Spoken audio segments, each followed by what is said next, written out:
साथियों, अगर आपके बरसाती खीरे में फूल तो खूब आ रहे हैं लेकिन फल नहीं बढ़ रहे हैं, छोटे छोटे फल जो बनते हैं वो पीले होकर गिर जा रहे हैं या फिर तुड़ाई जल्दी खत्म हो जाती है, तो यह वीडियो आपके लिए बहुत खास होने वाली है। आज मैं आपको बताऊंगा फूल अवस्था में खीरे की पूरी देखभाल और कौन कौन से स्प्रे करें, कौन सी खाद दें, सिंचाई कैसे करें, मधुमक्खियों का कितना महत्व है और आखिर कैसे 30 से 40% तक उत्पादन बढ़ाया जा सकता है। इसलिए वीडियो को पूरा देखना, क्योंकि आखिर में मैं बताऊंगा पूरे खेती का लागत और मुनाफे का हिसाब। नमस्कार किसान साथियों, स्वागत है आपका अपने चैनल संतोष मौर्य में। साथियों, बरसात के मौसम में खीरे की खेती अधिक लाभदायक हो सकती है, लेकिन सबसे महत्वपूर्ण समय होता है फूल आने की अवस्था। यदि इस समय सही पोषण और सही प्रबंध किया जाए तो अधिक मादा फूल बनते हैं, फल ज़्यादा लगते हैं, फल सीधे और लंबे बनते हैं और तुड़ाई लंबे समय तक चलती है और बाजार में बेहतर दाम मिलता है। किसान साथियों, अब हम जानेंगे फूल की अवस्था क्या होती है। बरसाती खीरे में सामान्यतः बुआई के 30 से 40 दिन बाद पहली फूल अवस्था शुरू हो जाती है। यही समय पूरे फसल की भविष्य तय करती है। किसान साथियों, हम जानेंगे सबसे पहले क्या करें। तो नंबर 1 पर है नमी बनाए रखें। बनी रहे लेकिन खेत में पानी खड़ा ना हो। यदि खेत में पानी भर गया है तो उसको जरूर निकाल दें। यदि खेत में पानी भर गया तो जड़ें सूखेंगी, फूल झड़ेंगे, फल कम लगेंगे, इसलिए पानी निकासी की अच्छी व्यवस्था जरूर रखें। नंबर 2 पे साथियों हम बात करेंगे अब कि बेलों को फैलाएं। बेलों को जमीन पर उलझने ना दें। यदि आपके पास ट्रेलिस यानी कि मचान उपलब्ध है तो उसके ऊपर चढ़ा दें।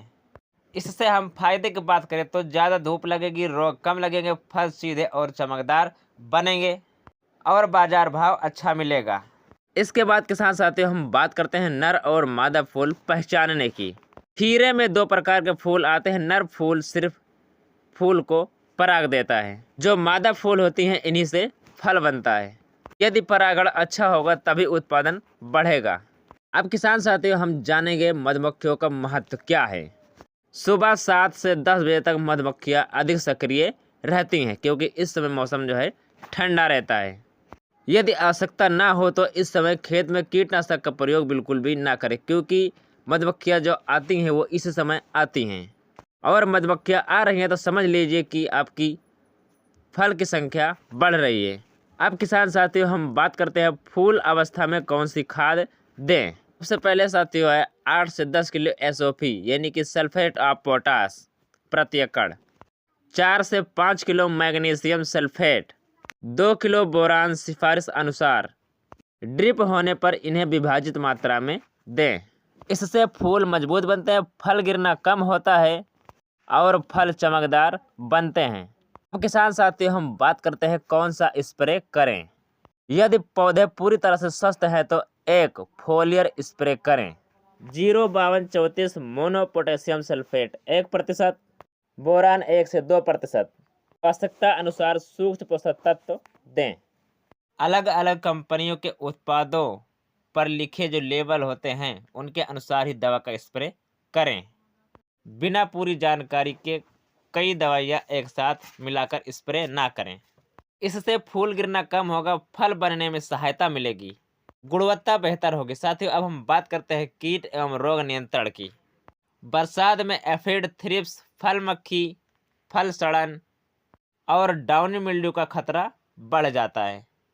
हर 3 से 4 दिन पर खेत का निरीक्षण जरूर करते रहें। संक्रमण दिखाई देने पर कृषि विशेषज्ञ के सलाह से दवाइयों का प्रयोग करें। इसके बाद किसान साथियों बात आती है खरपतवार हटाने की, यानी खेत को साफ सुथरा रखने की। जो खरपतवार होते हैं वो पोषक तत्व को खा जाते हैं। अपने जो फल होते हैं, पौधे होते हैं, उनको खासकर नहीं मिल पाता है। खरपतवार पोषक तत्व खाने के साथ साथ ही कीटों का घर भी बनते हैं, इसलिए साफ सुथरा खेत जरूर रखें। अब किसान साथियों हम जानेंगे लंबे समय तक तुड़ाई कैसे मिलेगी। तो हर 2 से 3 दिन पर आप जो है तुड़ाई करते रहें, इससे नए फल बनते रहेंगे लगातार। यदि आपने बड़े फल जो है छोड़ दिए हैं तो वो जो है नए फूल कम बनते हैं। अब किसान साथियों हम जानेंगे अच्छे भाव कैसे मिलेंगे। सुबह जल्दी तुड़ाई करें, एक समान आकार के पैकिंग करें, बिना दाग वाले फल अलग पैक करें। ऐसे फल हमेशा बेहतर कीमत दिलाते हैं। अब किसान साथियों हम बात करते हैं उत्पादन कितना मिल सकता है। तो अच्छे प्रबंध के साथ प्रति एकड़ लगभग 80 से 140 कुंटल उत्पादन संभव है। यह किस्म, मौसम, मिट्टी और प्रबंध पर भी निर्भर करता है। अब किसान साथियों हम बात करते हैं लागत की। 1 एकड़ अनुमानित हम बात करेंगे।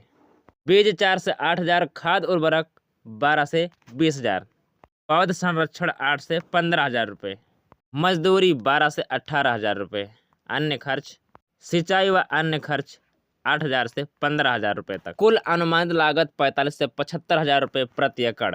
अब किसान साथियों हम बात करते हैं मुनाफे की। तो यदि औसत उत्पादन 100 कुंटल है और मंडी भाव 15 से 25 रुपये प्रति किलो मिले तो लगभग आपकी आय 1.5 लाख रुपये से 2.5 लाख रुपये तक हो सकती है। ऐसे स्थिति में अनुमानित शुद्ध लाभ लगभग 80,000 से 1,80,000 तक हो सकती है। वास्तविक लाभ बाजार भाव, उत्पादन और स्थानीय परिस्थितियों पर निर्भर करेगा। कुछ किसान साथियों जरूरी सलाह है वो आप जान लीजिए। खेत में बिल्कुल भी पानी ना रुकने दें, संतुलित पोषण हमेशा देते रहें, मधुमक्खियों की गतिविधि बनाए रखें, समय पर तुड़ाई करें, नियमित निगरानी से कीट और रोगों को शुरुआती अवस्था में ही नियंत्रित करें। अगर यह जानकारी आप सबको पसंद आई हो तो वीडियो को लाइक करें और इस वीडियो को ज़्यादा से ज़्यादा अपने किसान दोस्तों के साथ शेयर करें और ऐसे ही वीडियो के लिए चैनल को सब्सक्राइब भी जरूर करें। बेल आइकन को दबाना बिल्कुल भी ना भूलें। कमेंट में बताइए कि आप किस जिले से हैं और खीरे की कौन सी किस्म की खेती कर रहे हैं। हम मिलते हैं अगली खेती से जुड़ी शानदार वीडियो में। तब तक के लिए नमस्कार। यदि और कोई सवाल है, कुछ समझ में ना आया हो साथियों, कमेंट करके जरूर पूछें। धन्यवाद। जय जवान जय किसान। ज़्यादा से ज़्यादा सपोर्ट करें, ज़्यादा से ज़्यादा वीडियो को शेयर करें। ठीक है साथियों, और कमेंट में बताएं कि आप सब किस किस्म की खेती कर रखे हैं खीरे की। धन्यवाद।